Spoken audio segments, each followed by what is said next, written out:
अस्सलामुअलैकुम नाज़रीन, doctor Danish real focus के साथ हाजिर है। आपने आज एक ऑडियो लीक हुई होगी, ज़रूर सुना होगा कि शहबाज शरीफ साहब से कोई साहब मज़ीद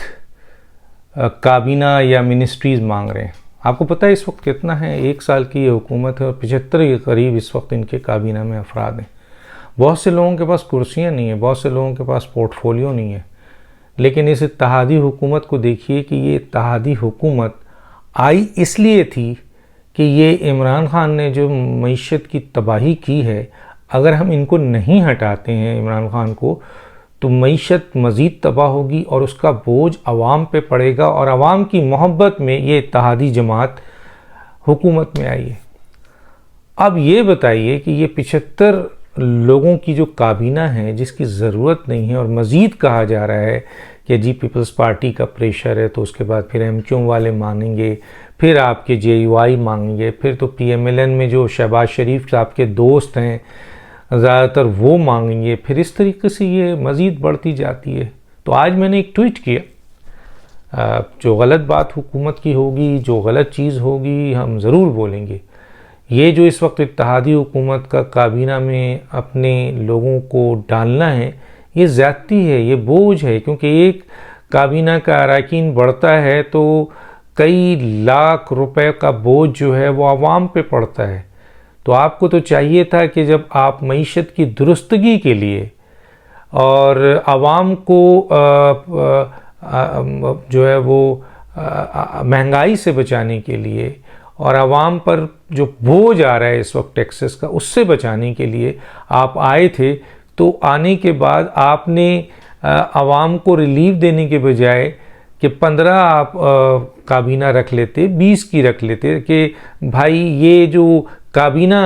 के अफराद हम रखेंगे, इससे जो पैसा जाएगा, जो लगेगा, ये आवाम पर बोझ आएगा। और इस वक्त मईशत ऐसी नहीं है कि ये इतनी आप प्रोटोकॉल ने इस तरह, सिर्फ इसलिए कि ये इत्तेहादी हुकूमत है। तो इत्तेहादी सरबराहों को ये नहीं सोचना था कि हम इमरान खान को जो हटा के इसलिए आ रहे हैं कि आवाम को महंगाई से रिलीफ दें और मईशत को बेहतर करें। तो ये अगर 75 आप मेंबर ले आए हैं तो इससे क्या आवाम के पर बोझ नहीं पड़ा? बल्कि मैंने तो आज ट्वीट किया कि जनाब शहबाज शरीफ साहब के ऊपर कि शहबाज शरीफ साहब 75 की काबीना क्यों, ये आप 575 कर लें। जितने भी इत्तेहादी लीडर्स हैं उन सब लीडर्स को, जो मेन लीडर्स हैं, उन सब लीडर्स को आप काबीना में शामिल कर लें, उन सब लीडर्स को काबीना में शामिल कर लें और 575 की आप काबीना बना लें। मईशत तो वैसे ही तबाह है, आवाम वैसे ही मर रही है। कम से कम आपके जो इत्तेहादी हैं, एक तो आप तारीख रकम कर लें कि जनाब शहबाज शरीफ की काबीना 575 अफराद पर मुश्तमिल थी, और दूसरा आप इत्तेहादियों को खुश कर देंगे, आपकी इत्तेहादियों से दोस्ती बरकरार रहेगी, आपकी हुकूमत बरकरार रहेगी, मईशत तबाह हो, आवाम तबाह हो, इत्तेहादी खुश रहे। मैंने तो ट्वीट किया आज। दूसरी इम्पॉर्टेंट बात यह है कि जब कहते हैं जजेस गलत फैसला करते हैं, बड़ा अच्छा किसी ने लिखा था कि जजेस गलत फैसला करते हैं तो इनका क्या होगा। तो वाकई ये बहुत बड़ा सवाल है कि ये जो जजेस हैं, आपको पता है डॉक्टर अगर एक गलत, कहते हैं जजेस अगर गलत फैसला करते हैं या वकील गलत होता है, बल्कि जजेस को कहा जाए जजेस गलत फैसला करते हैं तो आदमी 10 फुट ऊंचा लटक जाता है, और डॉक्टर अगर गलत फैसला करते हैं तो आदमी जो है वो इसी तरह 10 मिनट 6 फीट नीचे चला जाता है। तो जजेस का एक गलत फैसला, एक आदमी 10 फुट लटकता है, यानी फांसी की सज़ा पाता है। अगर वो गलत फैसला है तो एक तो वो 10 फुट फांसी की सज़ा पा रहा है, उसके बाद उसका पूरा ख़ानदान जो है वो सफ़र करता है। एक गलत फैसला आइन को तोड़ देता है, एक गलत फैसला पूरा रिजिम तब्दील कर देता है, एक गलत फैसला जो होता है वो आपके पूरी की पूरी हुकूमतें गिर जाती हैं, एक गलत फ़ैसला जिससे कौमी सलामती को ख़तरा हो जाता है। तो जो लोग इस किस्म का गलत फ़ैसला देते हैं, क्या उनका भी एहतसाब हो? क्योंकि डॉक्टर अगर कोई गलत फ़ैसला देता है तो यहाँ भी ये कानून है, बाहर तो फ़ौरन सू हो जाता है उस डॉक्टर पे और उस डॉक्टर को जवाब देना पड़ता है कि आपने मरीज़ को गलत हैंडल किया, जिसकी बुनियाद पर ये मरीज़ मर गया, तो आप पर इतना लाख करोड़ सू होता है और वो शख्स फिर आइंदा नौकरी नहीं कर सकता। ये बाहर का कानून है। ये अंदर भी पाकिस्तान में मैंने सुना है कि इसका कानून है, लेकिन क्या जजेस के लिए कोई कानून है कि अगर जजेस गलत फैसला करें जिससे एक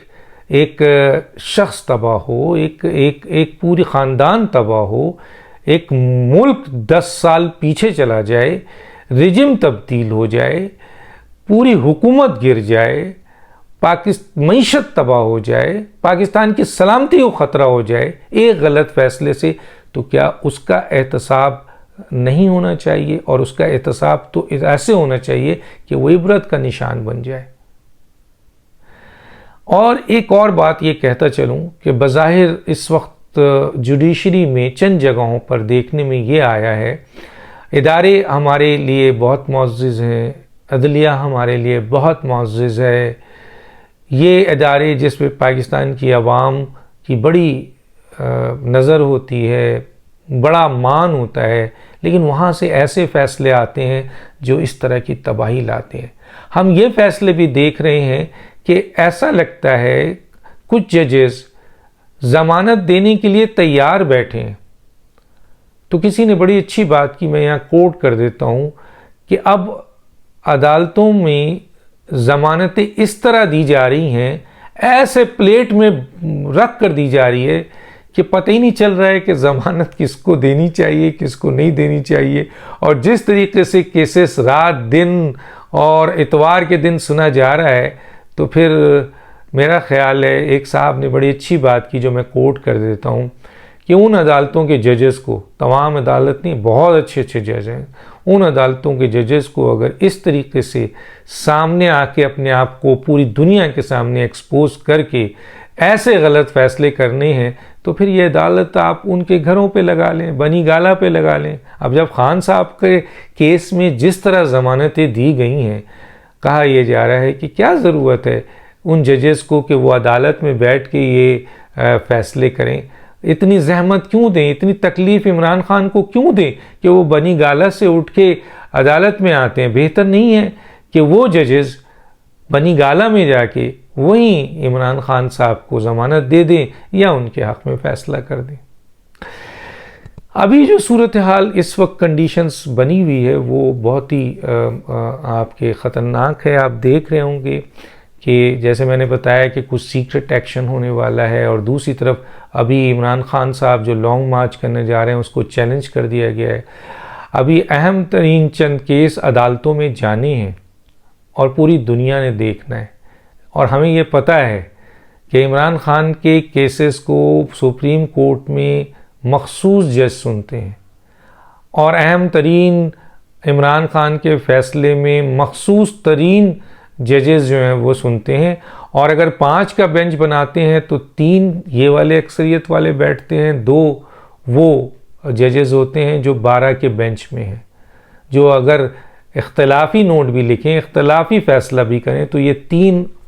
उनको कवर कर देते हैं और फिर दुनिया को बताते हैं कि देखिए जी, हमने तो 5 का बेंच बनाया था, उसमें हर किस्म के जज थे, लेकिन सब दुनिया देख रही है। और 3 का बेंच बनता है तो 1 वहाँ से लेते हैं, 2 इन तीनों में से बैठते हैं। तो ये भी देखने को मिल रहा है। और बहुत सारे अहम केसेस जो इमरान खान से रिलेटेड है, आप कैलकुलेट करें, मैं किसी दिन आपको बताऊंगा कि कौन कौन से फ़ैसले इमरान खान साहब के हक़ में हुए और कौन कौन से फ़ैसले इमरान खान के ख़िलाफ़ गए, और कितने गए, और कितनी ज़मानतें इमरान खान को दी गई, और किन किन बातों पे दी, ज़रूर मैं आपको दिखाऊंगा। लेकिन फ़िलहाल एक अभी और इम्पॉर्टेंट लॉन्ग मार्च के हवाले से हुकूमत जो है वो गई है सुप्रीम कोर्ट की, ये तौहीन अदालत है। अब देखते हैं, फॉरेन फंडिंग का केस आएगा। ऑलरेडी आप देखें फॉरेन फंडिंग में गिरफ्तारी पे